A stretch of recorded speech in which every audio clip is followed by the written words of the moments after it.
देखिए, छात्रों के साथ और छात्रों के साथ उन अध्यापकों के साथ जो बच्चों के भविष्य को संवारने का काम करते, जिस तरह का अन्याय हुआ कल सबने देखा है। मैंने कल ही एसएससी के चेयरमैन को पत्र भी लिखा था कि जो एसएससी के बच्चों की मांगे हैं, जिस तरह की पीड़ा वो महसूस करते हैं, वो मांगों को मानना चाहिए। आप लगा देते हो सेंटर इतनी दूर, एक दिन पहले पेपर आप कैंसिल कर देते हो, पेपर लीक हो जा रहे हैं। जो जहां व्यवस्था जो है पेपर स्थल पे जो है वहां व्यवस्था अच्छी नहीं है, तो एसएससी के बच्चे जो हैं पीड़ा में है। स्टाफ सिलेक्शन जो कमीशन है उसको अपने बारे में सोचना चाहिए। और जिस तरह से कल उनके साथ जो है लाठीचार्ज हुआ, लोकतंत्र में ये भाषा अच्छी नहीं।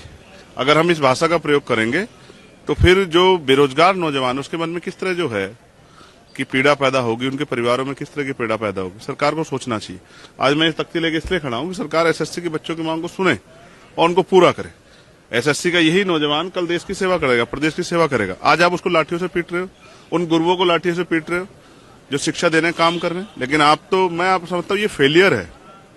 आपको जो काम एसएससी के को करना चाहिए था, एसएससी चेयरमैन को, उस काम के लिए बच्चे सड़कों पर तब उतरा जाता है जब नाउम्मीद हो जाता है आदमी कि अब हमें कहीं से न्याय नहीं मिलेगा। मैं उन बच्चों के प्रति संवेदना प्रकट करता हूँ, सरकार से मांग करता हूँ कि उनकी मांगों को माना जाए। और अगर आज उनका धरना होगा तो मैं उनके बीच में जाकर समर्थन भी दूंगा, और अगर लाठी पड़ेगी तो उनके लिए लाठी खाने का भी काम करूंगा, उनका साथ नहीं छोड़ूंगा। चंद्रशेखर जी, हम देख रहे हैं कि आप एक के बाद एक जन सरोकार के मुद्दे उठा रहे हैं। पहले दवा के मुद्दे उठाए, फिर यूपी में शिक्षा के मुद्दे उठाए, फिर इसके मुद्दे। सदन चल नहीं पा रहा है, आपको लगता है कि चलना चाहिए, ये सारे मुद्दे सदन के अंदर होने चाहिए? बिल्कुल चलना चाहिए, और ये सदन के मुद्दों पर चर्चा होनी चाहिए। आपको याद होगा जो मैंने शिक्षा का मुद्दा उठाया था, और एक दिन जब हाउस चला 0 आवर मैंने सरकार को चैलेंज किया था कि सरकार ने 1 किलोमीटर वाला फैसला जो है कि जो 1 किलोमीटर के अंदर जो है, जो आरटीई के जरिए जो है, राइट टू एजुकेशन के जरिए कानून बना था केंद्र का 2009 में, और उसमें स्पष्ट हुआ था कि ये 1 किलोमीटर से दूर स्कूल नहीं होना चाहिए, वो सरकार ने कल माना।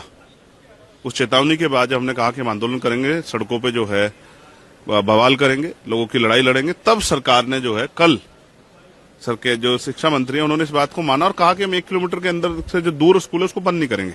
तो ये हमारी जीत है। लेकिन अभी आंशिक इसमें और जो है लड़ाई कि ये सारे स्कूल मर्ज ना हो, ये सर कुछ बंद ना हो। उसके अलावा इन स्कूलों में जो है इनका बिल्डिंग जो स्ट्रक्चर है उसको मजबूत किया जाए, उनमें अच्छे टीचरों की व्यवस्था की जाए, टीचरों की कहीं कमी ना हो, और वहां सुविधाएं हों। बच्चों को जो है नए तरीके से जो है शिक्षा को आगे बढ़ाया जाए, शिक्षा को मजबूत किया जाए। इसके लिए भी हम लोग प्रयास कर रहे हैं।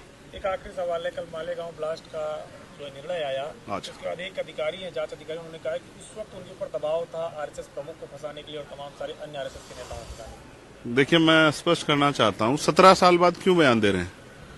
17 साल तक, और आपका जमीर क्या गवाही दे पाया कि आपने इस तरह का काम किया?